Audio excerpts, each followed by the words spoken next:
This is Chapter 4 of The Unsworn Heir, written by Alexi Hart. They rode at dawn. The High Warden woke her with a single word and the scrape of a latch. The wayhouse was still dark, the air sharp with banked coals and last night's sweat. The soldiers moved like shadows in the hall, their mail whispering. Outside, the snow had stopped, leaving the world stripped clean and pale as bone. He looked at her like he could taste her pulse. The bond mark answered with a slow, humiliating warmth, and the dark at the edges of the room seemed to breathe in time with them. A horse waited for her, not a gentle one. It stood in the yard with its head high and its ears pinned back, steam lifting from its nostrils. The whipman held the reins with a tight grip, watching her with the same bright interest he'd held since the shrine. The High Warden guided her down the steps and halted beside the horse. "You'll ride behind me," he said. She looked at the saddle. It was built for war, high-backed and hard, the kind meant to hold a man steady while he swung a blade, not to cradle comfort. "You want me close," she murmured. His eyes flicked to her mouth, then away again. "I want you contained." "Contained," she echoed, tasting the word like something bitter. "That's what you call it." His gloved hand closed around the cord at her wrists. "Mount." She laughed softly, not because it was funny, but because laughter kept her from showing the sudden twist of unease in her gut. It wasn't the horse she feared. It was what riding behind him meant. Her body pressed to his armor, his heat seeping through leather and steel. The closeness, unavoidable, public enough to be humiliation, but private enough to be intimate. The kind of intimacy she had learned could be used as a chain. The High Warden put one boot in the stirrup and swung up with effortless grace. He settled in the saddle and turned, offering a gloved hand down toward her, a gesture that looked almost courteous. Almost. She stared at his hand for a long moment. His fingers were big, capable, steady. A hand that could haul her up or break her throat. A hand that would never touch her bare skin. She lifted her bound wrists instead. "Untie me," she said. "No." Her smile sharpened. "Then you'll pull me up like a sack." The faintest hint of impatience crossed his face. He leaned down and caught the cord itself, not her hands, and hauled her close enough that she could step on the mounting block. "Careful," he said, as her boots slipped on ice. "I'm always careful," she replied, and let herself be lifted the rest of the way. He tugged her up and swung her behind him in one controlled motion. Her knees clamped around the horse. Her bound hands landed against the hard plane of his back. Armor. Cold. Unyielding. And beneath it, the steady rise and fall of his breath. She froze for half a heartbeat, surprised by how much that simple contact did. Not arousal. Not yet. Something more primal. Awareness. Vital heat stirred in her belly, sparked by closeness and restraint, and the sharp fact of him between her and the world. She pushed it down. The High Warden clicked his tongue. The horse surged forward and she lurched, caught herself with a gasp, her body pressing against his back. His shoulders tensed. She felt it. He felt her. His spine was a line of controlled strength beneath her palms. She could imagine the muscles beneath the armor moving with each breath, each shift of balance. She could imagine what it would be like to run her hands over skin instead of steel. She hated that her mind went there. She hated that her body answered with a quick, traitorous pulse of heat. The road unfurled ahead, hard-packed and glistening. The fields beyond were frozen stubble, dotted with bare trees and distant cottages with smoke curling from chimneys. Crown land. Ordered. Owned. She watched the horizon and tried not to think about the way his warmth seeped back into her, steady and slow, like a sedative. They rode in near silence. The soldiers followed on foot for a time, then took turns riding the pack horse that carried supplies, trading places like gears in a machine. The High Warden never asked her questions again. He didn't need to. She could feel his attention in the way he rode, in the way he adjusted the horse's pace when the road grew slick, in the way his shoulders shifted when she moved. He was aware of her body, of every inch of it pressed to his back. He just refused to acknowledge it, which made it worse. Late in the morning, the first Crown Patrol found them. 3 riders in pale cloaks with black sunbursts at the shoulder. They approached from the south road at a trot, then slowed as they recognized the High Warden. They stopped in the middle of the road and dismounted. Their leader, a broad man with a face like raw meat, bowed sharply. "My Lord Warden," he said, "we weren't told you were on this route." "You're told now," the High Warden replied, the same words as at the Way House. The patrol leader's gaze slid to her bound wrists, to her hooded face. He smiled. A hungry smile. "And this is her," he said, "the Unsworn." She kept her head bowed, but she watched him through her lashes. His eyes were too bright, his cheeks too flushed. A man who enjoyed his authority. The High Warden's shoulders tightened beneath her hands. "Keep your eyes off her," he said. The patrol leader blinked, startled. "My lord?" "You heard me." The patrol leader's smile faltered, then returned, more cautious. Of course. We meant no disrespect." His gaze flicked away, but not far enough. She could feel the itch of it. The High Warden's hand tightened on the reins. "What news?" he asked. The patrol leader cleared his throat. "The Radiant Sea has sent riders to the Capitol Road. High St. Marrow herself is expected in Crownspire within the week. They say there's concern about unrest, about rot." The word made her skin prickle. The High Warden's voice went colder.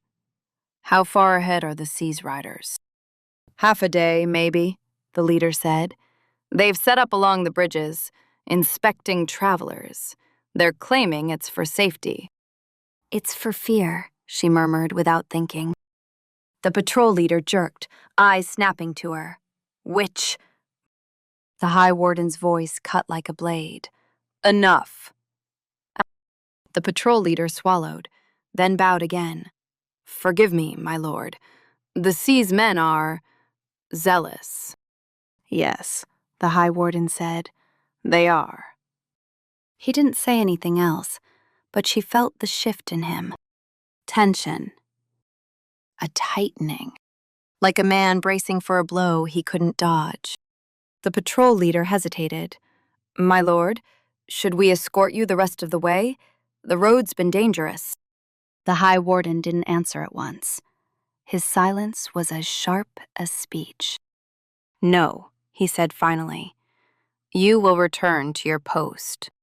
The patrol leader looked as if he wanted to argue, then thought better of it. "As you command." He bowed and stepped back.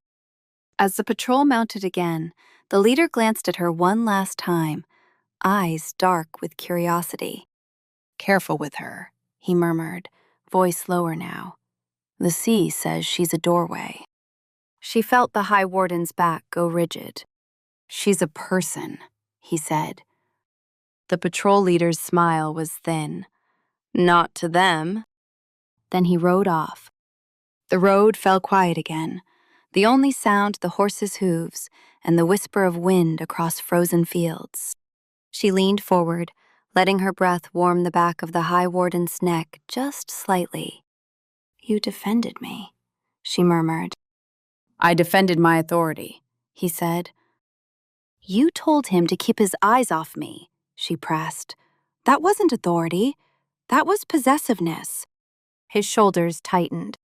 "Don't project your fantasies onto me," he said. She smiled, slow. "If it was a fantasy, you wouldn't be angry." His jaw clenched. She could feel it through the armor when he swallowed. The horse's pace quickened.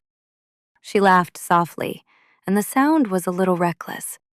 He rode harder after that, as if speed could outrun the way her body pressed to his back, as if distance could be made inside the same saddle. It couldn't. By mid-afternoon, the land changed. The road dipped through a low valley where the trees grew thicker, and the air smelled faintly of damp earth beneath snow. A river cut through the valley, broad and dark, its surface broken by shards of ice. A bridge spanned it, and above the bridge, a banner hung from a tall pole, gold and white, radiant. The sea. Men in pale cloaks stood at either end of the bridge, their armor bright with polished plates and etched saints. They held spears topped with sunburst finials that caught the thin light. A priest in a fur-trimmed mantle stood at the center, hands folded, expression serene as a blade. As they approached, the priest lifted his head and smiled. "My Lord Warden," he called. "Blessings on your road." The High Warden didn't slow. "Move." The priest's smile didn't change. "We're inspecting travelers. There's been corruption. Rot." She felt the High Warden's body tighten. The horse's hooves clacked on the bridge boards, loud in the cold air. The priest's gaze slid to her. His eyes were pale, almost colorless.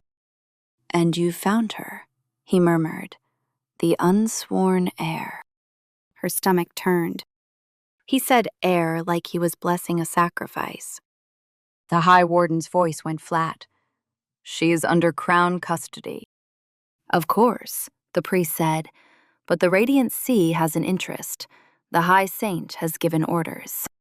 The High Warden's hand tightened on the reins. "The crown has given orders." The priest's smile thinned. "The crown and the sea are partners, my lord. We share the burden of keeping the realm clean." She tasted bile. "Clean," they said, and meant obedient. The priest stepped closer to the horse, eyes on her bound wrist. "Unsworn," he murmured, as if savoring the word. "Show me your hands." Her pulse jumped. She felt the tether stir, waiting for lies. She didn't intend to lie. She intended to bite. The High Warden's voice snapped. "No." The priest looked up, surprised. "My lord, we only wish to confirm." "She is mine to deliver," the High Warden said, each word controlled. "You will not touch her." The priest's pale eyes sharpened. A flare of something passed through his calm mask. Irritation, perhaps, that a weapon of the crown dared deny a saint. "My lord," he murmured, "the sea does not ask. The sea instructs." The air changed. The men in pale cloaks shifted their grip on their spears. The sunburst finials glinted like teeth. The High Warden's shoulders went very still. She could feel his restraint like a cord drawn tight. And then he did something she didn't expect. He reached back and touched her bound hands. Not her skin. The linen padding. The leather cord. But his fingers closed around the shape of her wrists through it, anchoring her. A silent command. "Hold." She drew a breath and held herself steady. The priest watched the gesture, eyes narrowing. "How devoted," he murmured. "Or how contaminated." The word struck like a slap. Contaminated. As if desire were a disease. As if the body were rot. The High Warden's voice went colder than the river beneath them. "Move." The priest's smile returned, gentle as poison. No. The High Warden didn't draw his sword. He didn't shout. He simply said, with the finality of a man who had been given power to end arguments, "By crown authority, you will stand aside." The priest lifted his chin. "By radiant authority, you will present the unsworn for inspection." For a heartbeat, the world held its breath. She felt something stir beneath her ribs. Vital heat, sharp and bright, fed by tension, by fear, by the edge of conflict. She could taste it at the back of her throat, like copper. The relic in her sleeve drank it greedily. The High Warden's grip tightened fractionally around her bound hands. And she felt it then, not the tether. Something else. A faint pulse of sensation traveling through the contact between them. A ripple, subtle as a vein of warmth in winter. His power brushing hers. His discipline meeting her blood. She went still, stunned. He felt it too. His breath hitched once, barely noticeable, but her hands were pressed to his back. She caught it. The priest must have sensed something. His smile sharpened. "Ah," he murmured. "There it is. The thorn." The High Warden's voice was low. "Don't." The priest stepped closer, reaching toward her wrists. Instinct rose in her like an animal. She jerked, trying to pull away. The High Warden moved faster. He twisted in the saddle and caught the priest's wrist mid-reach with one gloved hand. The gesture was not violent. It was absolute. The priest's eyes widened. "Do not touch her," the High Warden said, voice quiet enough to make it worse. The priest swallowed. Then his smile returned, brittle. "You protect her like she's already bound to you." Something in the High Warden's gaze flickered. "Move," he repeated. The priest's eyes held his for a long moment, then slid to her. "Enjoy the chain," he murmured, and stepped back. The men in pale cloaks shifted aside, grudgingly, as if pulled by invisible strings. The High Warden released the priest's wrist and urged the horse forward. They crossed the rest of the bridge in silence. Only when they reached the far side and the road rose into the trees again did the High Warden speak. "That was foolish," he said. She laughed softly, heart still hammering. "You mean when I tried to bite him?" "You mean when you moved," he corrected. "You could have triggered a flare." "A flare," she echoed. "Is that what you call it when a priest tries to put his hands on me?" His shoulders tightened beneath her hands. "Your bait," he said. "They want you to react." "They want me to submit," she snapped. "Yes," he said, and the blunt agreement made her throat tighten. "And they will use anything they can. Fear, shame, desire."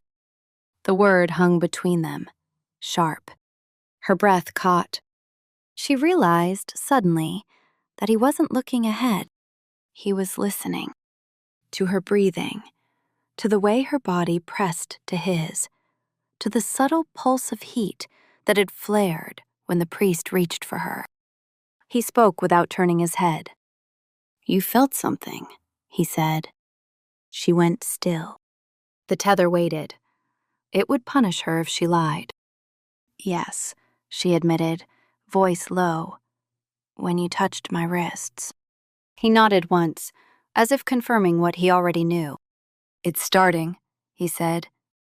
Her stomach clenched. "What is?" He slowed the horse slightly, letting the road's solitude wrap around them.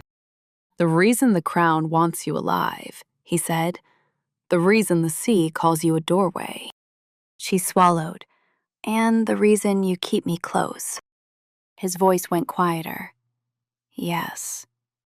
She stared at the back of his head, at the clean line of his neck where hair met skin, at the place her breath had warmed him. The thought of being bound to him, truly bound, not just by leather, made her chest tighten in a way she didn't want to name. "A thorn bind," she murmured. His shoulders went rigid. He didn't deny it. "You can't," she whispered, anger flaring hot. "That rite is forbidden." His voice was flat. "So are you." The words hit like cold water. She sucked in a breath, heat flaring again, sharp and furious. She imagined the ritual, the way old blood and sanction could be forced together, the way a bond could be used like a collar. "No," she said. The tether waited. She meant it. "No," she repeated, stronger. "I won't be owned."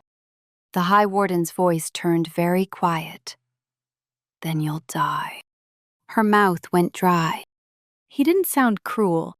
He sounded tired, as if he'd already seen the end of this story a dozen times and hated every ending. She leaned forward until her mouth was near his ear. "And what about you?" she whispered. "What do you get from binding me?" His breath hitched. For a heartbeat, the pulse of sensation between them flared again, faint but undeniable. A warmth in her wrists, a tightening low in her belly, the awareness of his body beneath her hands. His voice was rougher when he spoke. "Control," he said. "And if control slips," she murmured. Silence. She felt his throat move when he swallowed. Then he said, very quietly, "Then I will become something worse than a man." Her skin prickled. The dark bruising at his wrist. The priest's word, contaminated. Rot. Something hungry beneath his control. She sat back slowly, the reality settling in her bones. This wasn't just about the crown using her. It was about the crown using him, too. A weapon that was already cracking. A blade that might break. And a forbidden bond that might be the only thing holding it together. Or the thing that snapped it in half. The High Warden rode on, carrying her toward the capital, toward politics and saints and chains. And as the winter woods closed around the road, she felt the relic pulse again against her wrist. Vow iron. Promise metal. A sliver that remembered. It drank the heat between them like a thirsty mouth, and she realized with a sick certainty that the thornbind wasn't just an offer waiting in the capital. It had already begun to take shape. In his gloved grip on her wrists, in the way her body leaned into his warmth despite herself, in the way desire, sharp and unwanted, had thread itself through the space between them like thorns in blood. Thorns, once planted, did not let go.